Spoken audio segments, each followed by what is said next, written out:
everybody. Can we have your attention for a minute? We're going to have an important announcement. That's right, Becky. After a lot of hard work and a lot of support from you guys, Percy Jackson is coming to Disney+. You waited 10 years, girl. 10 long years, and you're finally getting what you deserve. It'll be good this time. It'll be good. Where are all my children? I need them to be a part of this. Oh wait, you're not from here. Let's go. Oh my god. Let's go. Let's go, babies. We can all be here for this. We can all celebrate together. You should join me, Lightning Thief Musical. You treated me well too. You gave me hope. Here we go. Where's the pen? You get to be here too. My little overpriced blue pen that was totally worth it and I still haven't used, but definitely neither of us is surprised that I bought.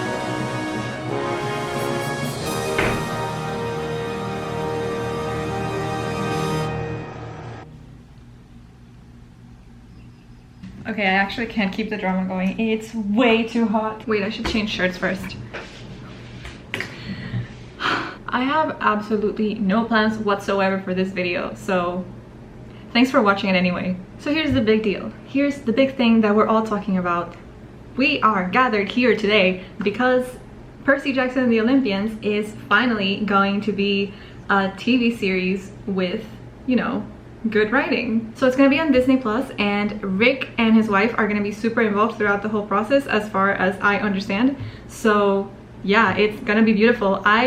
Okay, so here's the thing. When we were starting to have these theories of how Percy Jackson and the Olympians was going to be a TV show, I didn't really want to get my hopes up because I saw the musical and I was like, okay, it's not going to get better than this. Like, this is the most perfect adaptation I have ever seen of anything ever. And the movies weren't great, so I was like, maybe it's just not, maybe it just wasn't meant to be. I just wanted to clarify that I actually did like the first Percy Jackson movie. I thought it was super fun. I don't mean it was bad writing in that sense. I just don't think that it was a good adaptation of The Lightning Thief. As a movie by itself, I think it was fun and the cast stayed great. But now I have hope again. And I was thinking before that even if they said that they were gonna make a TV show, I didn't want to have very high expectations because, like when you do that, sometimes you just end up being disappointed even if the quality is like not bad, just because your expectations were like way over the top.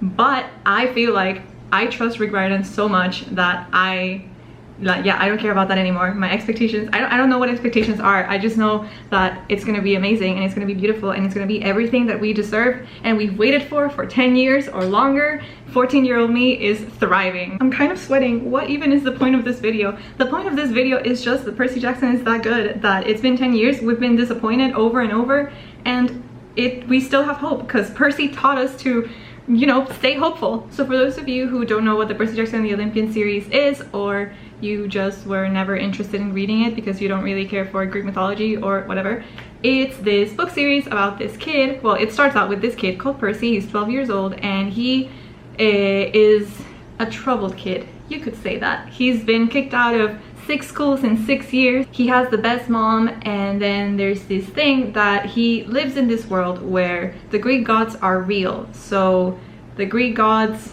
are just in Olympus, which is on the 600th floor of the Empire State Building, and their kids are running around the world. And they have this camp called Camp Half-Blood where they can all get together and train and survive. So Percy, of course, being the main character, is the son of one of these big Greek gods. And I won't say whom because the title doesn't say whom the father is, but I'm pretty sure that you already know. So basically there's this big prophecy that one of the kids of the eldest gods will reach 16 against all odds and see the world in endless sleep. Hero's soul, cursed blade shall reap, one decision shall end his days, Olympus to preserve or raise. So there's this big prophecy that one of the kids is basically going to cause the world / Olympus to be completely destroyed or stay fine.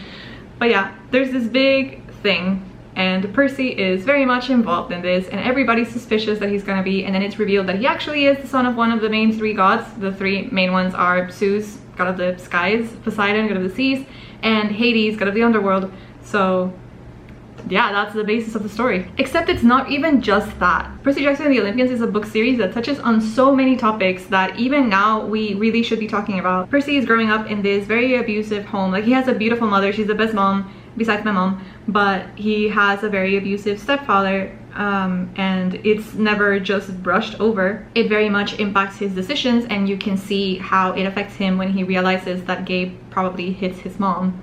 Or even Percy himself, like he's this kid who has ADHD, and in the stories, kids who have ADHD, it's actually that those are their like battle reflexes. Their brain is wired to understand grief. It breaks those kinds of stereotypes where if people were to say like, oh, like these kids who have ADHD, like maybe they don't have good grades because they don't put enough effort or whatever, like he breaks those stereotypes, and he shows us that even this underdog can like rise up and become the hero of the story. And then you have Annabeth Chase, who is also one of the best written female characters I have ever read. I love her so much. Annabeth is a daughter of Athena, so she is super wise, and I really love the contrast between Percy and Annabeth because they are both so intelligent, just in such different ways. So it brings into the conversation how what Annabeth might see as intelligence slash wisdom, because goddess of wisdom or whatever, like that's not everything. These books talk about loss, about feeling misunderstood. It's about trusting someone and then feeling betrayed by them when things happen that are outside of your control, Nicoliangelo.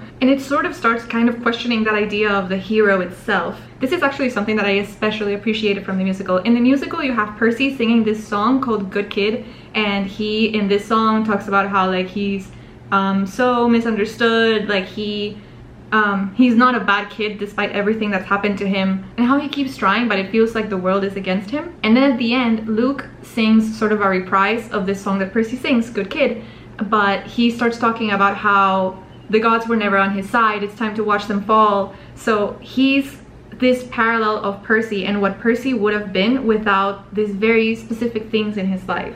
This might be a little spoiler from the first book, so skip the next like 5 seconds, but Luke is the villain of the story. Except that's what I'm talking about too with how it questions the idea of a hero, because it also makes you see like how the villain is a victim of the situation as well. So it's not really excusing him of his actions and his betrayals and everything he does, but it sort of makes you see it from his point of view too. Another thing that is really, really good about Percy Jackson and the Olympians, and I think was one of the main reasons that I got into it at first, is that it's all Greek myths, which obviously from all the explanation I've given you, it's obvious now it's Greek myths. Except all of these myths are modernized, and you even get like these Achilles situation with a different character in The Last Olympian.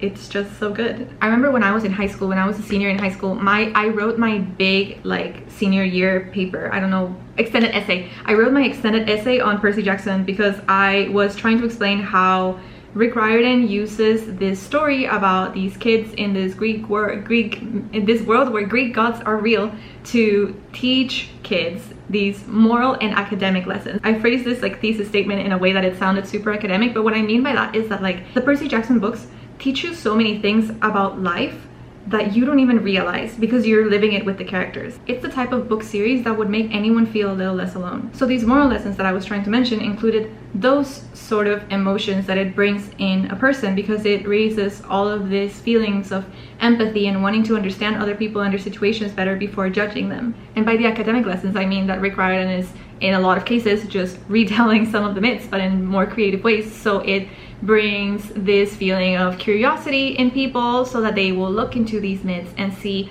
what was beyond that. And also just, you know, in general, the gods, the characters in mythology, they're characters in the books, so you get to know them. Another thing is that in these books, the character develop so gradually that that's part of what makes it so real. Like Percy and Annabeth meet when they're 12 years old in The Lightning Thief. They're children. Annabeth ran away from home. Percy thinks his mom. They are children in so much pain, trying to deal with all the situations that they shouldn't have to. And as the books go on, you see them grow together, their friendship grows stronger, they themselves just growing as people. Even at first, because Annabeth is his daughter of Athena and Percy is the son of this god that does not get along with Athena, you kind of see how like they, well, Annabeth mostly, thinks that they're not going to be friends because of that, but they break away from that. And in a way that's even telling you, like, you know, like break away from the expectations that somebody else is putting on you. Like the expectations that like history has of you shouldn't define what you do with your life, shouldn't define who your friends are, who you relate to, because you don't really become friends with someone because of who their parents are. You become friends with someone because of who they are as people and how you help each other grow. Percy and Annabeth's relationship to this day is one of my favorite relationships ever written in books, because it's never shown as something superficial or just like a filler romance in a children's book at all. Like in The Last Olympian, there's this scene where Percy has like an Achilles heel spot, you know, like he has this one weak spot, and there is this moment where somebody is about to stab him, like literally in that spot, and somehow Annabeth just knows, and she's got his back all the time, so she just like steps in and they stab her instead of Percy, and he's like, nobody touches her. And then when she's healing, he shows her that that spot where he would have gotten stabbed would have killed him. Like she literally saved his life. And even when he picked this spot as his Achilles heel spot, I forgot what it's called, he pictured Annabeth as the one thing that was grounding him as a person, like the thing that kept him human. I mentioned a little bit ago as well about the feeling betrayed by someone because of situations that are outside of their control. This theme of betrayal is also brought up with Annabeth and the villain character, because they used to be friends, like they used to be close. She used to admire him, she probably used to like him a little bit, and he switched sides. But in the end, the fate of the world is basically based on this one moment and one decision between the three of them, between Percy, Annabeth, and this villain character. All of the characters in these stories are so complex and human. I mean, don't quote me on this because I might not remember properly, but I am pretty sure that at some point in my life, I read somewhere that Rick Riordan used to read his book to his students because he was a middle school teacher. And I feel like you can tell, you know, like you can tell that he cared so much about his students and that he was trying to build this story, like for his students and for his son, that would make them all feel like, yes, these are real people, this is the real world. Oh, there's this other line in the musical that also kills me. I think it's also in the book, I'm pretty sure, I don't remember, but Percy says the real world is where the monsters are. And then in the musical they sing this song that's called like bring on the monsters, bring on the real world. It's just, that's what it is, that's what this book is. It shows you that like villains are not gonna be this like, I don't know, like a person in like a dark suit and a cape and a mask. I don't know, nothing is that black and white. You have all these monsters that are literally mythological creatures, but you also have all of these monsters that are haunting the human part of their life, like Percy's abusive stepfather, Annabeth feeling so rejected by her family, Luke feeling like he was abandoned by his dad, Bianca wanting to be free, Talia wanting to be free, and even just Nico trying to deal with his grief in a world that has so many things going on top of it that he doesn't know how to handle it. Like the only way that he can think of handling it is, how can I bring her back? And going on to grief, this whole journey of Nico dealing with the loss that happened is also just so real. In the Battle of the Labyrinth, he's trying to bring her back, but like the whole process is him coming to the conclusion that he